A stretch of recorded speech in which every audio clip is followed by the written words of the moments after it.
when you're exploring the possibility of a coaching relationship with somebody, one of the things that you need to get some clarity on, for the both of you actually, is how ready are they to be coached.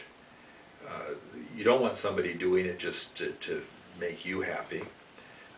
And some people, say they want to change or want to grow, but they're not really willing to pay the price to grow. And it may not be the right time for them to be able to pursue this. It's very frustrating as a Barnabas to come alongside of somebody to try to help them when deep down they're really quite content with the status quo, and they don't really want to pay the price for growth. And so I think that's an important thing to recognize. So as you're talking about, where do you sense God is tugging on your heart? Is there what area in your life are you sensing God wants you to move forward on, but you haven't had a chance to get traction on? Is there something God is calling you to? Those are questions that would help prompt that discussion. But then you have to ask the question, well, how important is it to you to pursue this? And sometimes they'll say, well, what do you mean by that?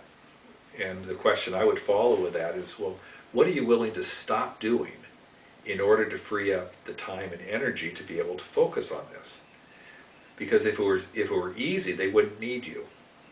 And so, but if it's not easy, then they need to be able to free up some time and energy. And so there needs to be some sense of God is in this, that I need to do this. It's now the right time. Or it's amount of the pain that they're facing is strong enough that they're now going to address that, or they're just really sensing they must move ahead with this.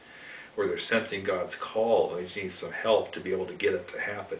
You're looking for that kind of passion and fire in the person that wants to grow as well. Because see, when they have that, then you can form that partnership to help them move forward in what God is calling them to do. And so this discernment process is mutual on both sides. The person that you're working with needs to sense what God's trying to do in their life, and they really are ready to cooperate with that. And that then as you explore the relationship with them, that you feel like you can work together to be able to help them to be able to make progress toward that objective God is calling them to.